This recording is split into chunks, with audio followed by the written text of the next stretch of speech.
welcome to Inside the Issues. I'm Renee Ng in for Amrit Singh.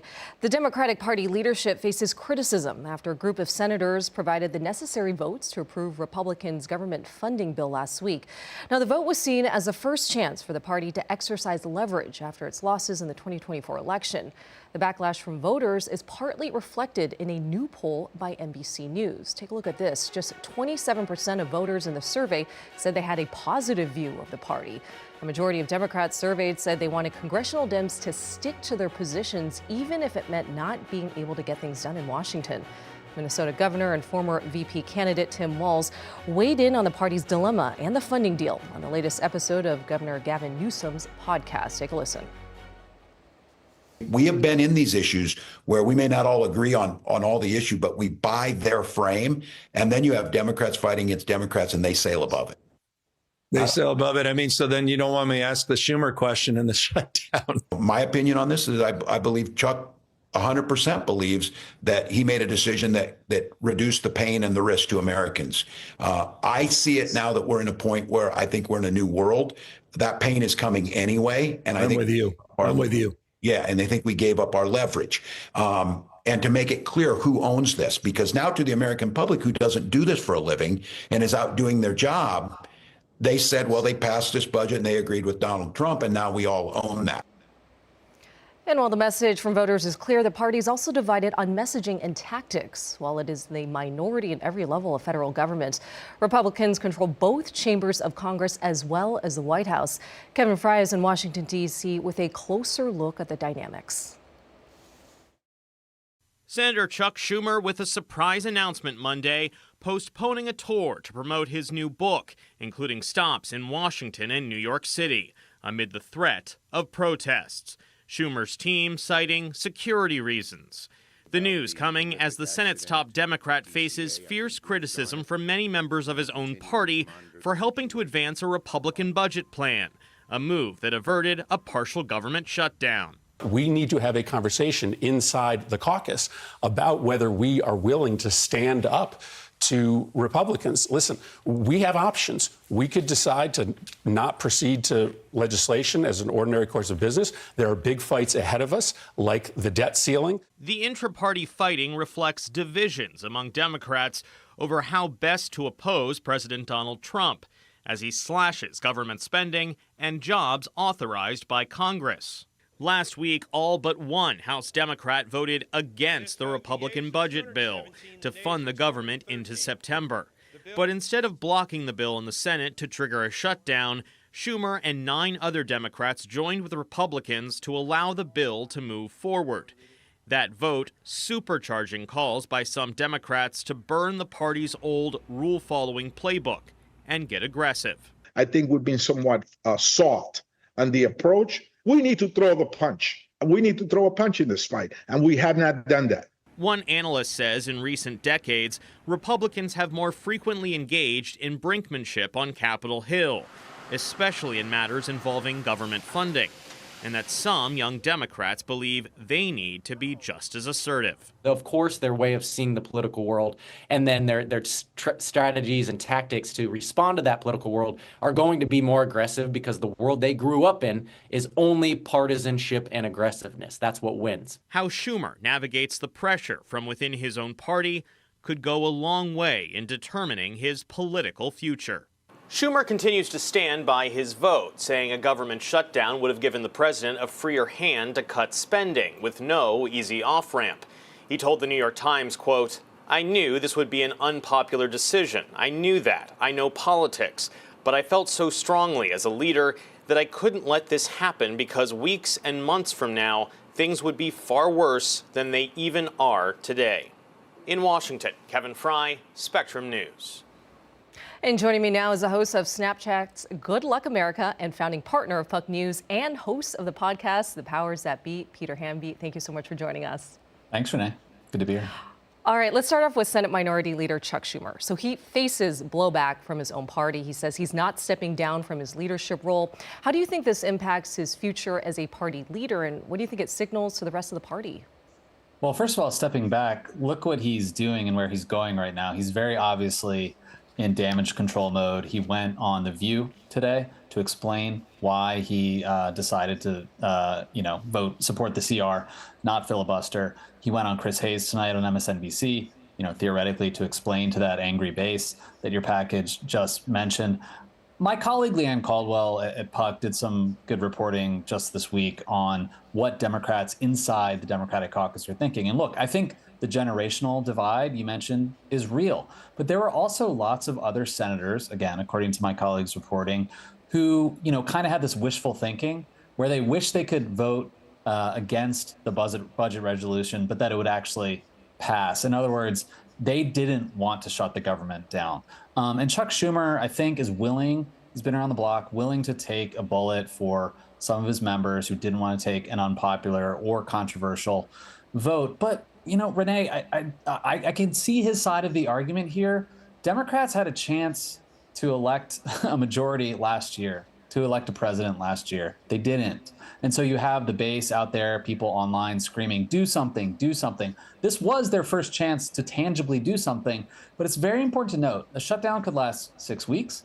A shutdown could last 6 months. It's very hard to negotiate out of a shutdown, as Republicans learned with Barack Obama in the White House. And so, with this Republican Party in the White House and Congress, I think Chuck Schumer is thinking, how did we get out of it? How do we get out of a shutdown? And we don't know that it wouldn't be worse if workers were furloughed and if Donald Trump just said, hey, you know what? Don't come back. But we'll never know. And he's willing to take a bullet for his caucus. And speaking of which, some of this anger that is simmering, the Democratic Party's approval rating has reached an all-time low based on a new national NBC News poll that we mentioned earlier in the show. What do you think is driving this slump in addition to what we just talked about? Do you think the party, for example, needs a reboot? The party needs a reboot in every conceivable way. That's why you're seeing Gavin Newsom just throwing something against the wall to see what sticks with this podcast. That's why you see AOC and Chris Murphy, yelling at Chuck Schumer to do better. The Democratic Party doesn't know what it stands for other than a sort of hodgepodge of the issues it's talked about for the last decade or so, healthcare, middle-class issues. The problem is they don't have very many charismatic leaders with the ability to communicate those things. I think Joe Biden certainly helped drive that approval rating into the ground. The Democratic Party became associated with high prices, inflation, and Joe Biden, this was his failure before even being president. He was never a great communicator. And so here we are, Democrats, I think we'll see what the next presidential primary looks like, but they're going to need some kind of attention-grabbing, charismatic leader, man, woman, whatever, who can really deliver a coherent message that can marshal voters to their side. Because as Tim Walz said in that clip, Donald Trump is winning the argument, but he's also winning the framing. And he certainly gets more attention than any politician in modern memory, maybe other than Barack Obama. And speaking of communicators, let's talk about Governor Newsom's new podcast, which you mentioned earlier. It has definitely ruffled some feathers and might even be harming his public perception. Do you think him doing this podcast is helping or hurting Democrats and just kind of the overall messaging there? I wrote about this for Puck last week. As I just said, the Democratic Party is in a hole. They're in the bottom of the barrel, and something needs to change, both in terms of messaging and substance, but also the formats they're using. Look, it's been imperfect, but we saw Senate Democrats, they're starting to use vertical video on their mobile phones with TikTok, Instagram, Snapchat, whatever, to get a message out. It's not great. It's kind of corny, but at least they're trying now. And I think that's how I'm viewing what Gavin Newsom is doing. I don't think the Democrats need their own Joe Rogan, per se, as a lot of people said after the election, but they do need to get attention, get out there in portable formats on people's phones. Newsom is angering certainly a lot of people. But again, I think there's a little bit of a divide here between high information liberals and Democrats online who are angry that he's platforming Steve Bannon and Charlie Kirk and Michael Savage.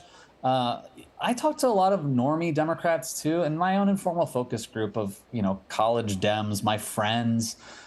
They're kind of interested in it. Why not? That's the thinking. And I think that's what Gavin Newsom thinks too. But again, I wrote about this as well. Gavin Newsom might run for president in 2028, but Renee, he might not. And he might just be kind of throwing stuff at the wall to see what sticks. And I'm kind of putting that under this bucket right now because Democrats have nothing left to lose. And you also have some new polling information that I do want to get to about the economy and some other issues, and especially about how voters are feeling about all of this and who they are blaming. Tell me more about that. Yeah, look, I think that as much as we're talking about the Democratic Party being in the pits, it's important to acknowledge that Donald Trump isn't that popular. Yes, he had a notional mandate coming in. He won decisively. He won in the swing states. Republicans won the Senate and the House. However, Donald Trump's approval rating has taken a slight dip since he came into office, literally 2 months ago, as of tomorrow. But since his inauguration, Renee, if you look under the hood, and we have this in our new poll that we did with Echelon Insights for Puck, Donald Trump's approval rating on the economy, on the cost of living, is pretty bad. If you look at his approval rating on January 19th, Inauguration Day, in this Echelon poll, he was around 49% approval on the economy. That number has dipped by like 10 points since then.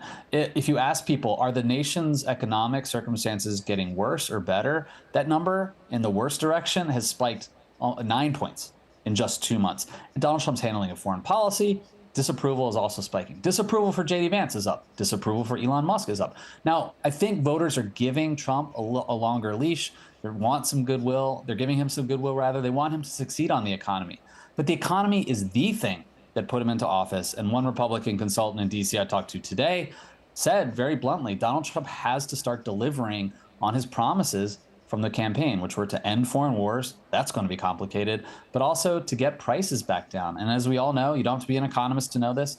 Once prices go up, it's hard for them to come down, but that's what Donald Trump promised. Meanwhile, all the attention is on Doge, which is really unpopular. So he's really got to change the conversation because voters out there in the country are really feeling the economic pain right now, and they don't think that Donald Trump is coming through. And speaking of President Trump, he's just settling into a second term, but some in the Republican Party, they're already looking to J.D. Vance as an heir apparent for 2028. Do you think he has the support? What are your overall thoughts on that? Echelon, the polling firm we work with at Puck, also polled this. They've been polling the Republican 2028 potential candidates. I know it's so early to think about, but we have to remember this is another reason that Donald Trump is in a little bit of trouble, I think, in my opinion. He's a lame duck, right? He's got the midterms are next year, and then it's on to the next presidential race. J.D. Vance is clearly the front runner if you look at that Echelon polling. No one else comes close. He won the CPAC straw poll, which is sort of an informal test of his support among the MAGA base last month. Nikki Haley is in the mix. Ron DeSantis is in the mix. But look, there's no one else that comes close. The question with J.D. Vance, though, is sure, he can win a Republican primary. I can see that. Can he win a general election? His approval rating right now, Renee, is only 40%. That's significantly lower than Donald Trump's. I think he has a likability problem. Donald Trump, like him or not, he's funny. He smiles. People like him. He gets attention. J.D. Vance, very different figure politically and personally. So I can see him winning a Republican primary. If he can win a general election, we'll see. All right, Peter Hamby, founding partner of Puck News. Thank you so much for joining us. Thanks for that. Thanks for watching our YouTube channel. Let Spectrum News be your resource for balanced, in-depth political coverage. And click the subscribe button here. You can also download our app and watch us on TV to learn more about the candidates, where they stand on the issues, and more. We'll see you then.